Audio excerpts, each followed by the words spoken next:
This video is dedicated to Anticipatory ASMR.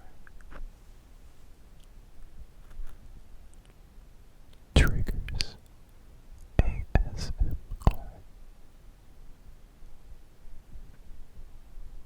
Triggers.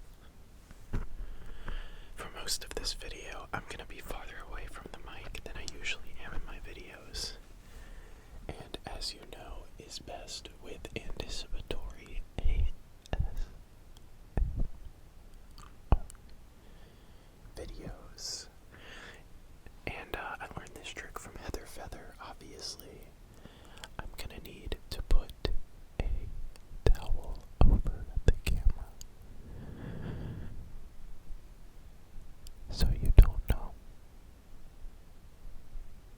which side I'm gonna be on.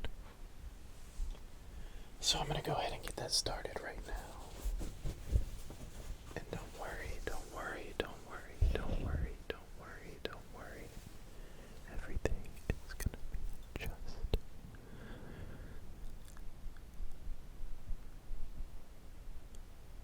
fine. Everything is just gonna be fine. Everything is going to be okay. Okay. Everything is gonna be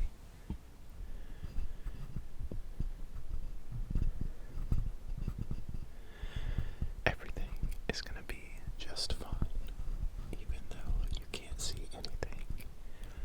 You know, some of the best ASMR videos ever made, ever made, don't have a video. Some of the best ASMR videos are just really, really good. Soundscapes.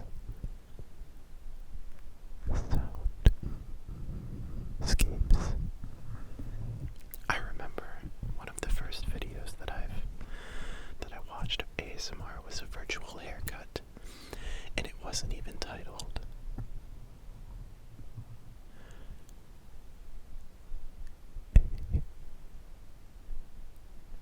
ASMR.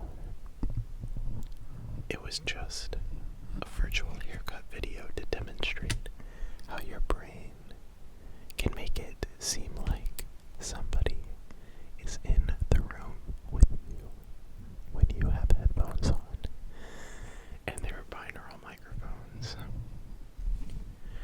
So, before I get in to the main part of this video, I wanted to try something different that I haven't done before yet, and something that I can only do when the camera is not on, or at least where you can't see anything with the camera. And this is going to be a little bit different because I'm going to have to take my headphones off. When I do this, I'm going to have to take my headphones off because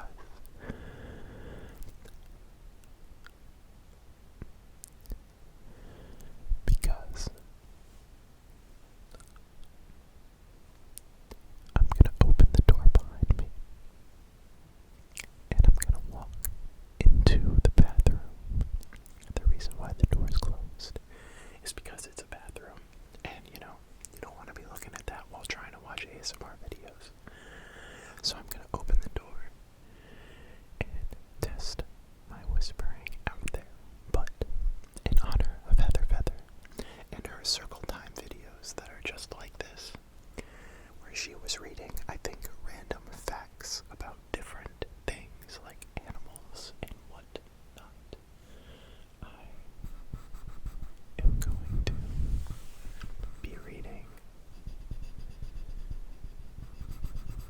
the script to the movie Die Hard.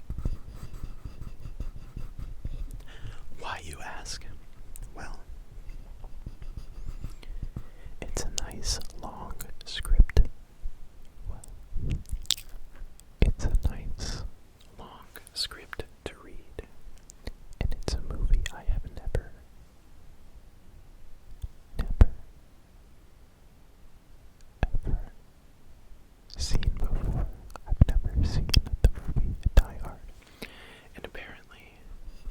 Christmas movie. And with it being December now, I think it's a great movie. So, before I do that, I just want to try something real quick. I want to open the door and go into the other room, otherwise known as the bathroom, and see how the sound is. But I'm not going to be able to hear because I'll have to take my headphones off and I'll have to edit the sound of my door opening if it's too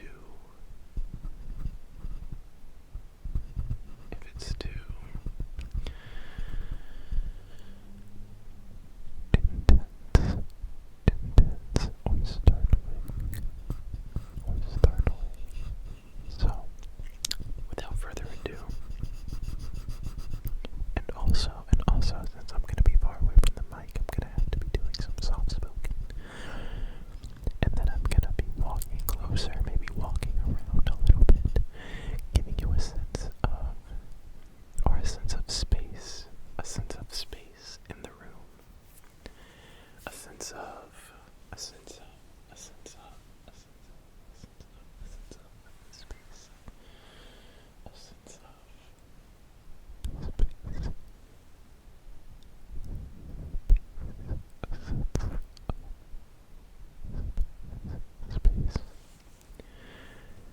So let's try that right now.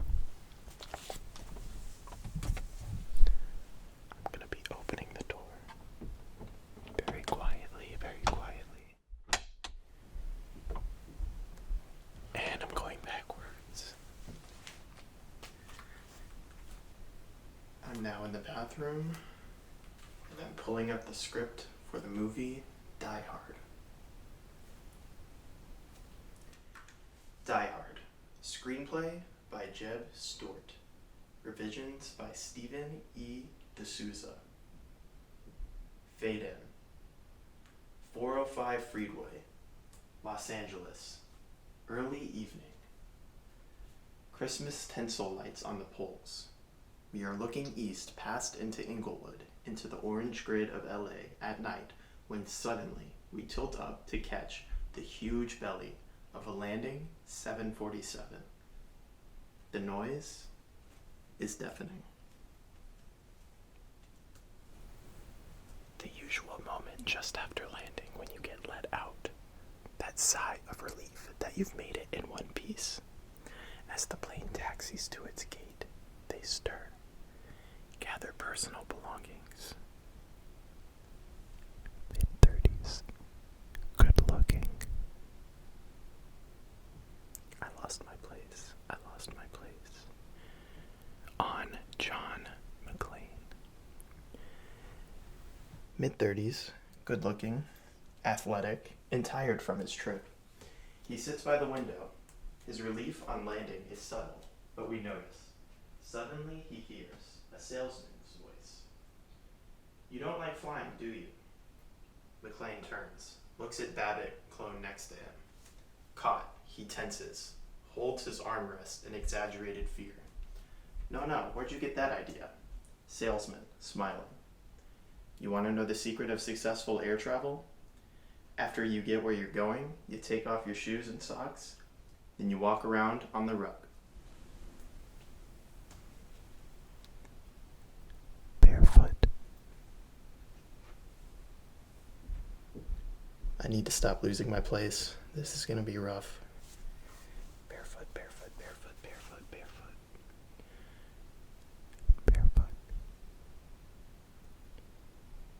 Barefoot. Where's barefoot?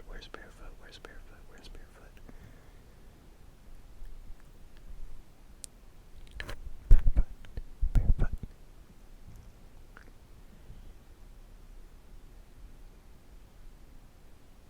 I still can't find it. I'm a little bit dyslexic.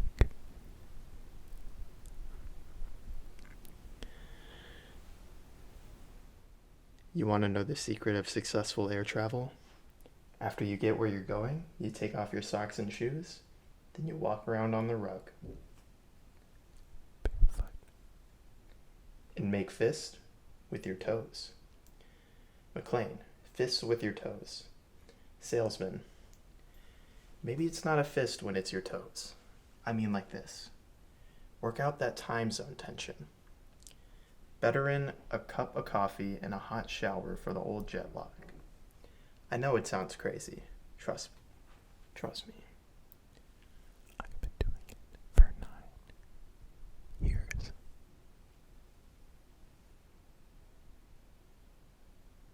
The plane stops. Passengers rise. Start to take down overhead luggage. McLean does this, but as he opens the door above, the businessman blanches, seeing. His point of view, McLean's Beretta pistol, peeking out from his jacket, back to seeing. Recognizing the look, McLean smiles reassuringly. McLean. It's okay, showing his badge. I'm a cop. Trust me. I've been doing it for 11. The businessman relaxes, moves off. McLean now wrestles down the biggest teddy bear FAO Schwartz has to offer. Balancing this, he moves down another overhead, takes out a top coat and an overnighter. Barely managing all this, he turns, colliding with a pretty stewardess. She bumps noses with the bear, gives a look. Maybe you should have bought her a ticket. Her? He scrutinizes the nether regions of the bear, shrugs. She doesn't complain. Stewardess. Neither would I. McLean smiles, with just enough of a sigh to note he's as wistful about things that might have been as she is. Moves down the aisle. Cut to International, the Nakatomi Building, Los Angeles. Evening. Close on. A bottle of Dom Prignon as the cork explodes across a large office floor decorated for Christmas. A Japanese man, mid-50s, standing on a desk holding up the bottle triumphantly, and looks out at an adoring audience of junior executives and office personnel. He is Joseph Takagi, Senior Vice President of Sales for Nakatomi, a multinational corporation.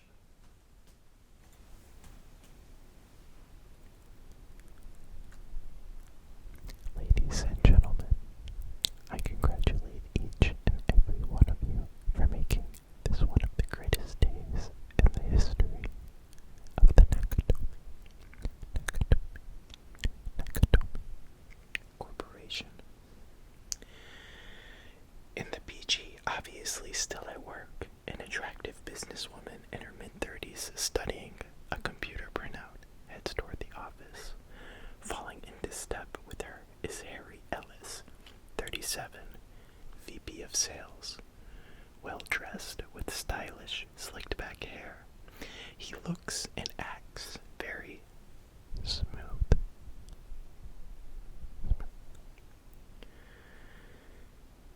What about dinner? Harry, it's Christmas Eve. Families, stockings, chestnuts, Rudolph and Frosty. Those things ring a bell. She turns into her office. Her name is Holly Gennaro McLean. Through the nameplate of art on her door stops by. After the first two, she puts the printout on her secretary's desk. I was thinking more of roaring fireplaces, mulled wine, and a nice brie. Holly ignores the come on, turns to her secretary. Jenny, it's 6:40. You're making me feel like Ebenezer Scrooge. Go on, join the party. Have some champagne.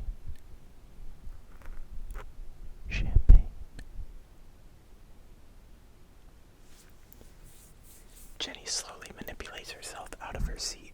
She is enormously pregnant. Thanks, Miss Gennaro. Do you think the baby can handle a little sip? Jenny, that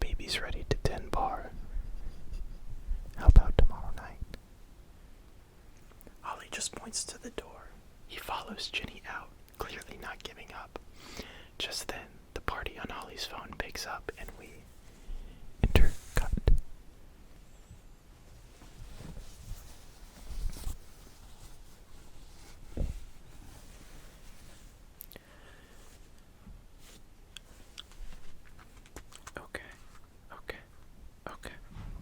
Okay.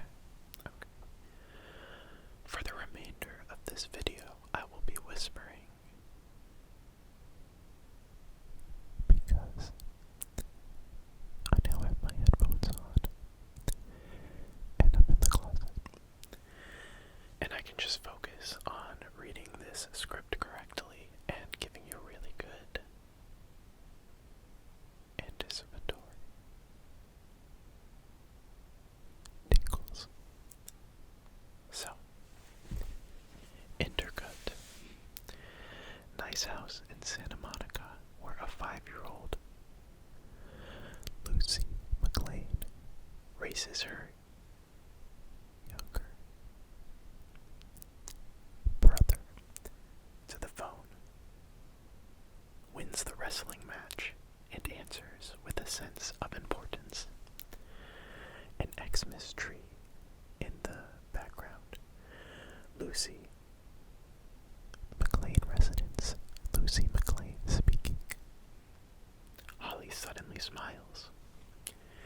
It's the first time we've seen her smile, and it speaks volumes about the person hidden under a tough business exterior. Holly, with affection. Hello, Lucy McLean. This is your mother. She looks up and watches Ellis leave. He shoots her with a catch you later wink. Lucy. Mommy, when are you coming home? Holly. Soon. You'll be in bed when I get there, though. Will you come and say goodnight? Don't I always, you goose? Now put Paulina on the line and no searching the house for presents. Lucy, caught. I didn't look in the front closet under the steps. Is Daddy coming home with you? John Jr. Yeah, Daddy. And a Captain Power. Holly. Well, we'll see what Santa and Mommy can do.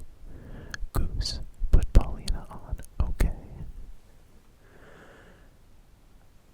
Lucy hands the phone to a young Salvadorian woman, Paulina, the housekeeper. Hello, Miss Polly. Miss Holly. You coming home soon? I'm working on it. Did Mr. McLean call? Paulina.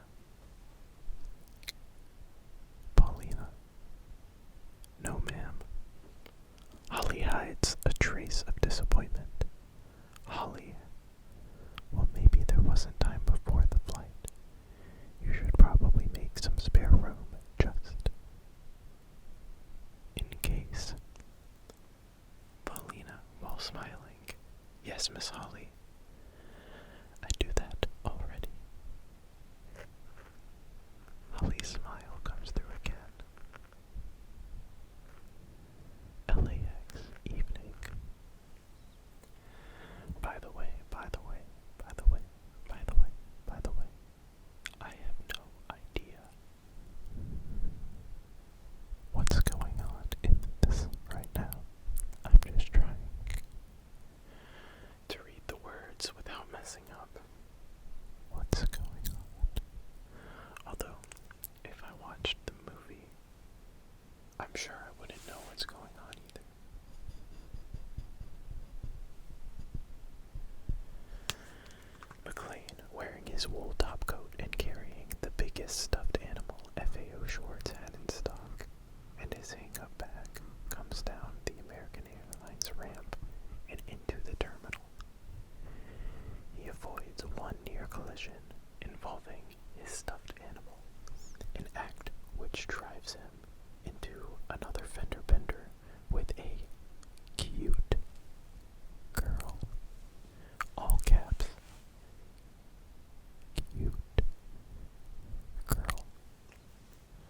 looks like she's ready for high tide at Zuma.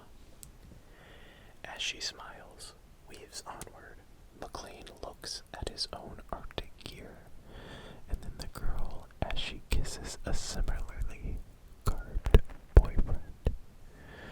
McLean, to himself, California. He looks around the terminal at his point of view. Terminal. Family reunions are going on all around as his grandparents greet grown children and their children. Young wives greet uniformed soldiers. Our Babbitt businessman greets a pleasant wife and two pleasant kids.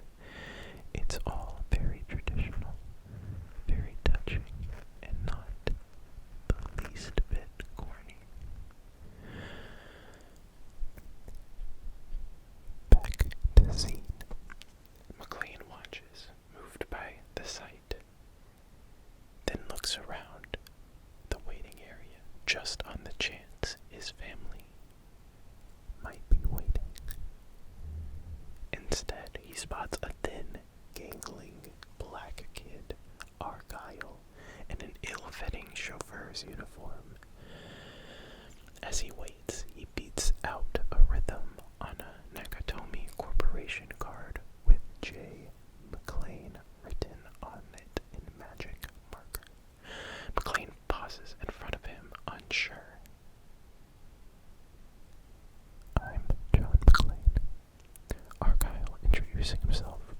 Argyle, I'm your limo driver. Hey, nice bag. He turns and starts walking. McLean paces him, still juggling bag and giant and an animal. McLean. Argyle, don't you take this stuff? Do I? I'm sorry, you're gonna have to help me, man. This is my first time driving a limo. That's okay, this is my first time riding in one. Cut to limo dusk, tilt up from the Lincoln emblem on the car.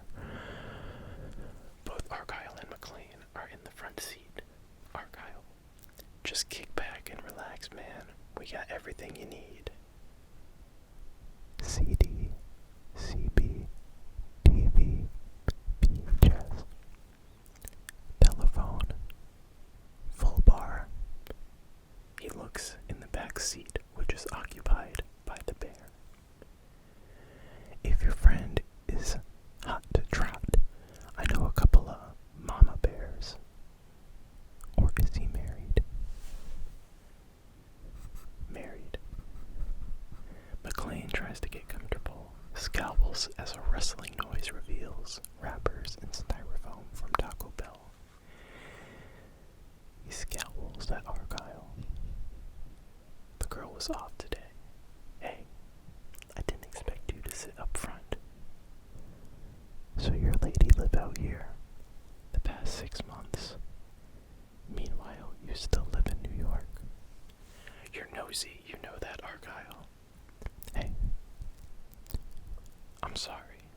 When I was a cab driver, see, people expected a little chit-chat. A little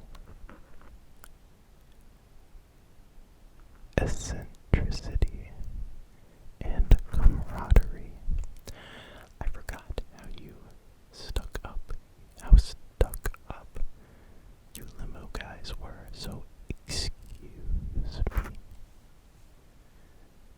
It's okay. So you divorced or what? McLean gives up. She had a good job. It turned into a great career. But meant her moving here, closer to Japan. You're fast. So why didn't you come? 'Cause I'm a New York cop who used to be a New York kid. And I got 6 months of backlog of New York scumbags I'm still trying to put behind bars. I just don't get up and move. Argyle, to the point. You mean you thought she wouldn't make it out here and she'd come crawling on back? So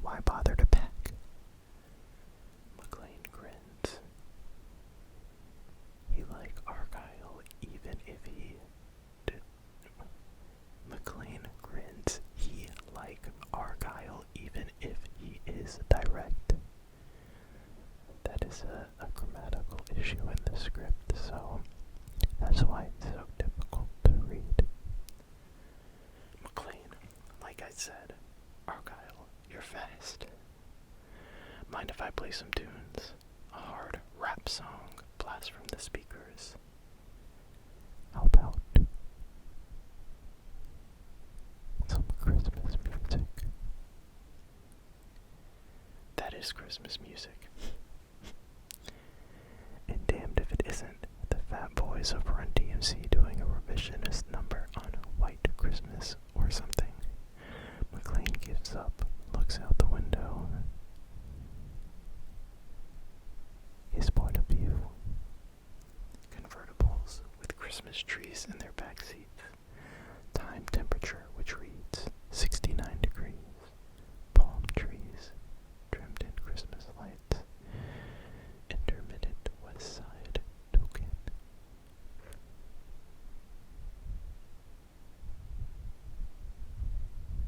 Cut the limo. Century City, tilt down.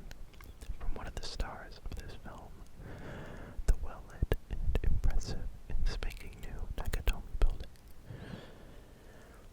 The limo pulls up, parks, and Argyle gets out. McLean lets himself out, which is fine because Argyle doesn't remember he's supposed to do it. They both go near the rear of the vehicle. Argyle climbs out of the limo and stops by the trunk. Argyle. So you go upstairs to the party. Your lady sees you. You run into each other's arms. Music comes up.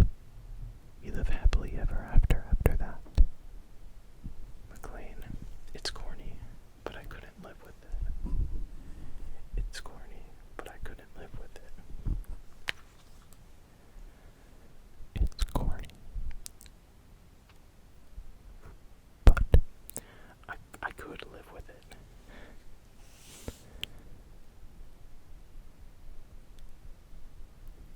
What is it? Don't work out that way. Where are you gonna stay? I'll find some place. He looks up at the high rise, lit by huge spotlights. Then back to Argyle, who's made no attempt to open the trunk.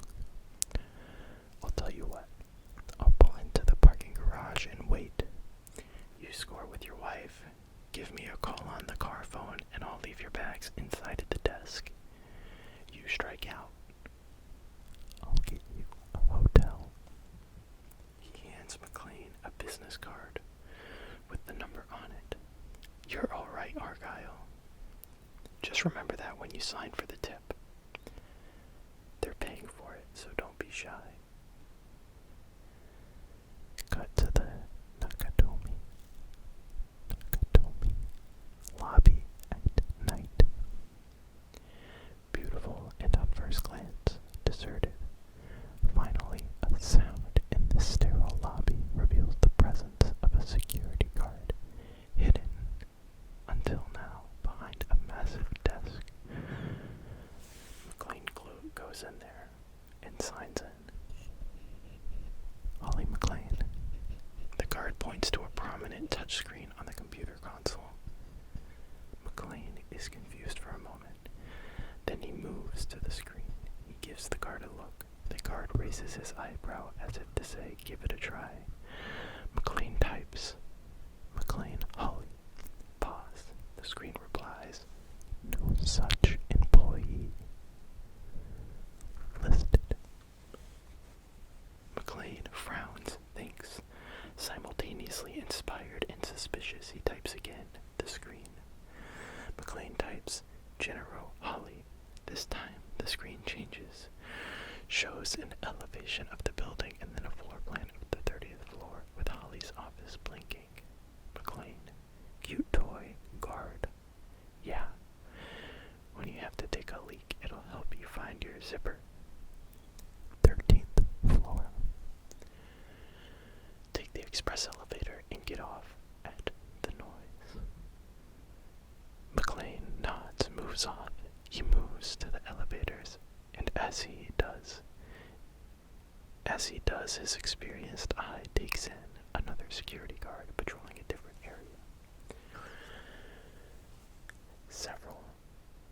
high-tech cameras and sensors which are cleverly worked into the decor of the lobby. Back to the scene, McLean reacts with his bored professionalism. He nods to the guard. Lots of hardware, he says. The guard shrugs. McLean gets in the elevator. McLean hits 30 and reacts to the hyperspeed, which he rises, rotates his head, getting out the travel creaks. As he approaches the 30th floor, he hears a tremendous thumping sound. He stops and listens before he realizes it's a party. As the doors open, the noise attacks us. McLean moves around the edge of the party, gradually spiraling inward. He grabs a glass of mimosa champagne punch from a passing tray. He sips, he scoffs, he scowls, spotting open beers in the ice bucket. He tosses the punch into a potted plant, even burying the plastic glass. Sipping the beer, he moves through the dense party. People he doesn't know throw streamers over him. A woman kisses him. He grins. A man kisses him. To himself, shaking his head. California. Finally, he queries a dancing woman.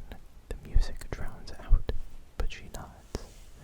McLean heads that way, cuts around a Christmas tree, loses his bearings. He sees Takagi, or Takaji, who has an air of authority. McLean goes up to him. Excuse me. I'm looking for Holly Gennaro. Yeah, how'd you know? I've spent half my life on airplanes. I can recognize someone who just got off one. Shaking hands. I'm Joe Takagi, Mr. McLean. I have something to do with this company. So I've heard.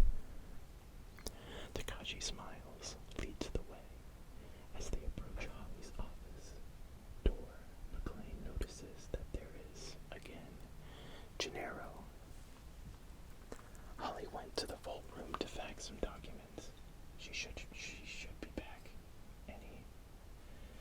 Holly's office. Ellis is behind the desk. He's sniffling, and just as they come in, he sweeps the back of the slick desktop with his hand.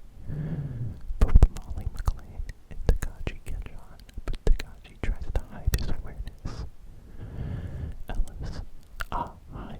Had to make a quick call, and this was the nearest phone. Takagi, as Ellis rises. Ellis, this is John McLean, Holly's policeman. Ellis is in charge of international acquisitions. McLean, that explains the recent deal with Bolivia. Ellis reacts, runs a checking finger under his nose. Relax, Ellis, I'm off duty. Can I get you anything? Food, cake, watered down champagne punch? I'm fine. You throw quite a party. I didn't know they had Christmas in Japan. Hey, we're flexible. Pearl Harbor didn't work out. We got you with tape decks. McLean laughs. He likes this guy. Actually, it's kind of a double celebration. We closed a pretty big deal today, and a lot of it was due to Holly. The door opens. Holly comes inside. All set, Joe. The contracts went out the wire. Surprised. John. A moment. Does the sound of the party stop for him? We know it. For her, it's more cryptic. We sure hope so. Holly. I was hoping you made that flight. John. I was hoping you were hoping that. She laughs, kisses him on the cheek. Ellis notes the awkwardness. Takagi. Your wife's made for this business. She know how to drive a hard bargain. Yeah, I remember our first date. Show him the watch. As she hesitates. Go on, show him.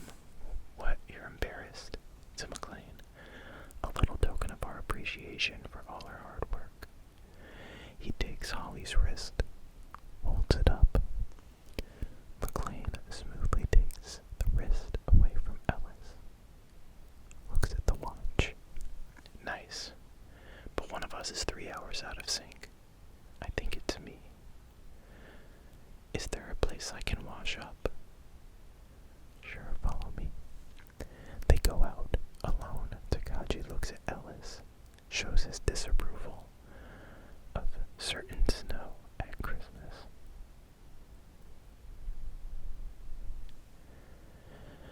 Cut to Nakatomi at night.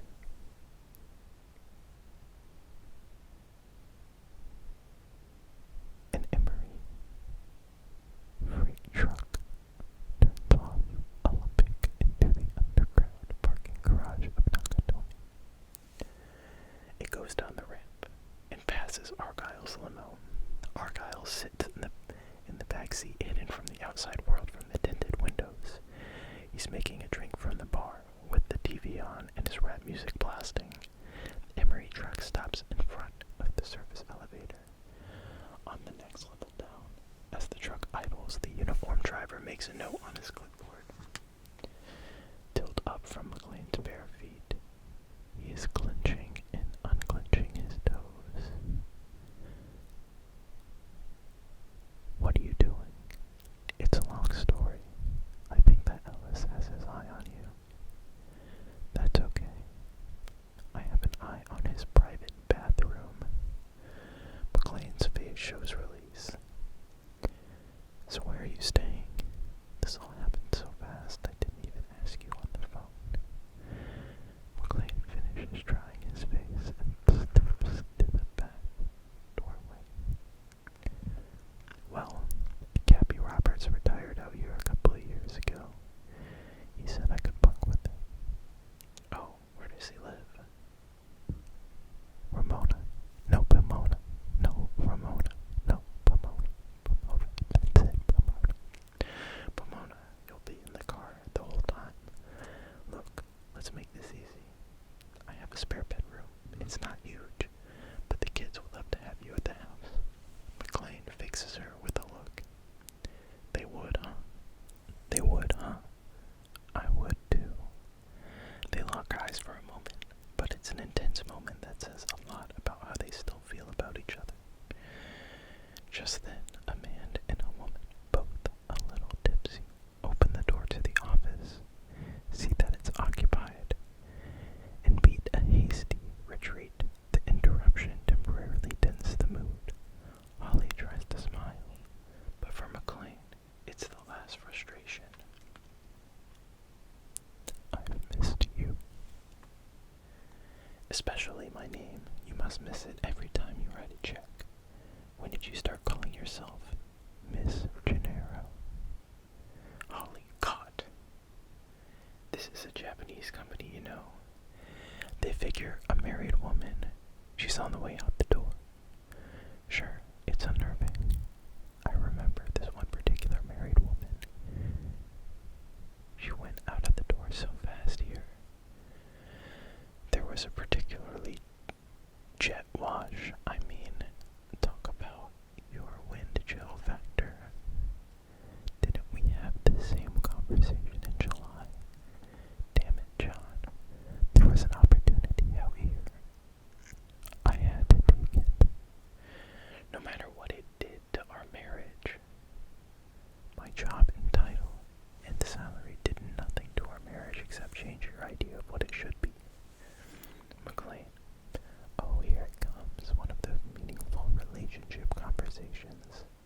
hope these triggers were very